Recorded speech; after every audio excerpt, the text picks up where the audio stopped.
Today we're in the garden and we're going to be picking some carrots. Yes, we've got carrot harvest that is ready. So we're going to be busy doing that today. We thought we'd bring you along with us.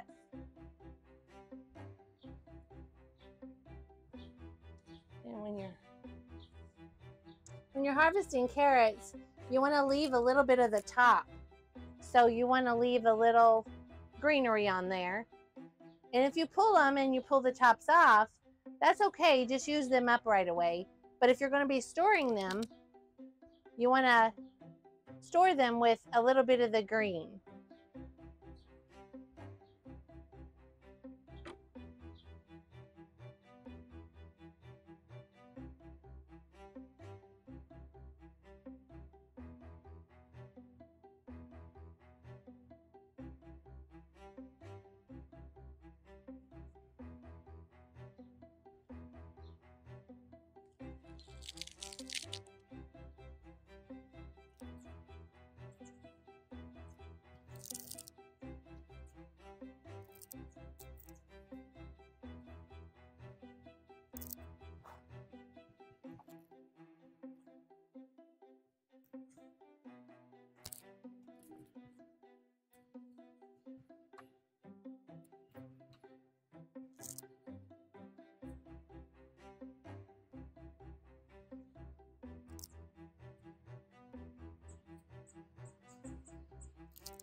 Okay, about half of them. We got about half of them out. Some of them still need to grow a little bit.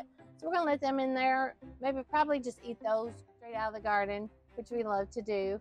This is really fun. I know you can buy carrots pretty much inexpensively at the store, but it's just wonderful to grow yourself. And you can grow these in containers, and the kids love it. They think it's wonderful. So it's a great one for children to experiment with, maybe plant in a pot or whatnot.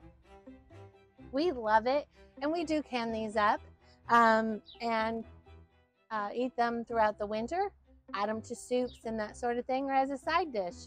So anyway, we're going to wash these off. Like I said, you want a little bit of greens on them when if you're not going to eat them right away.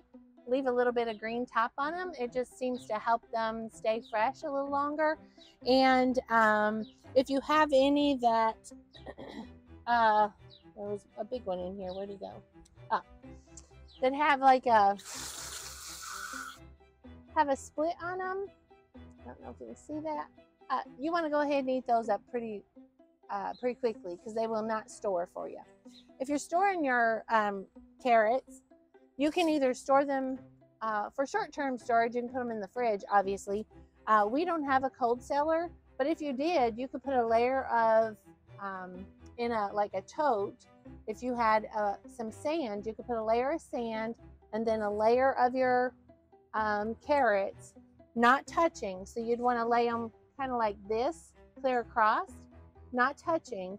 And then you would want to put another layer of sand and then another layer of carrots, so that nobody is touching each other. And you could do that clear through the top. And you could store your carrots long-term, fresh carrots, that way in a cold storage. Go ahead and get these washed up.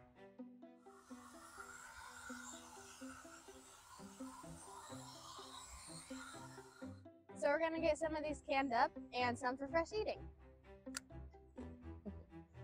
Right. Sure.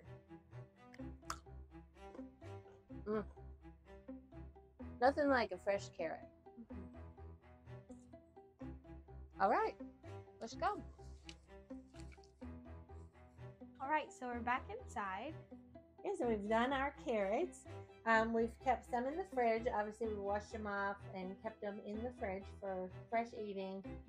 Some that had the little marks on them, we went ahead and cut them into sticks so the kids can have those readily for a snack.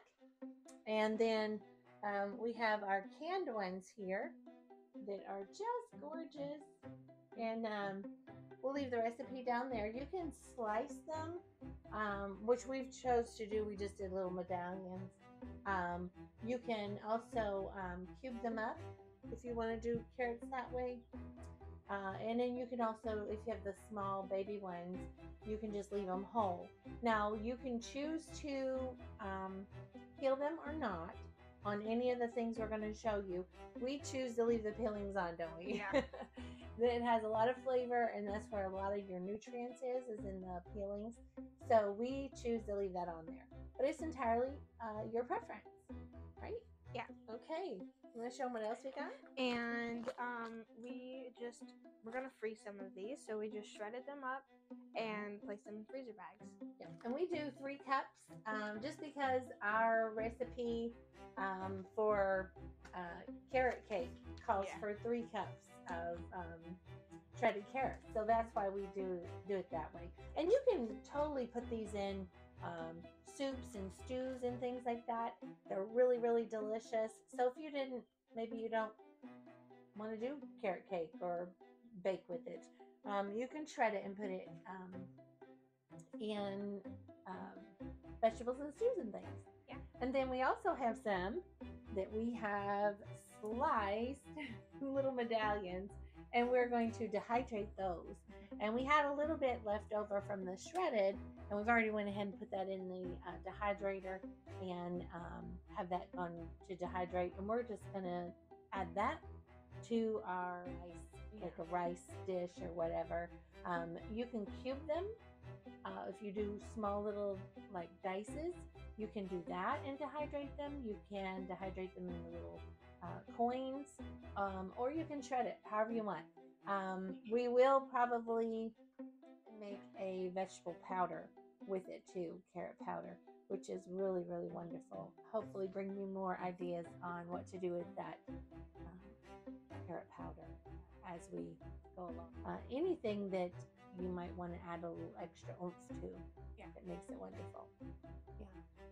So hopefully this was inspirational for you all. And even if you just do a few, like I said, in a container or something, that's really, really wonderful. We choose to sow it alongside of our tomato plants because it helps the tomato plants. And once the tomato plants get bigger and bushier, they help the carrots so that the sun isn't heating them up and they're not getting woody and hard to eat and that sort of thing. So that's how we do it, but y'all can do it however you prefer. Well, it's been a pleasure. We sure have enjoyed having y'all today out in the garden and then back in the kitchen here with us. So thanks so much for coming along with us on our carrot journey here. As always, keep it simple and fun. Also, subscribe, like, and hit that notification bell so you guys don't miss any of these fun videos. And share it with your friends.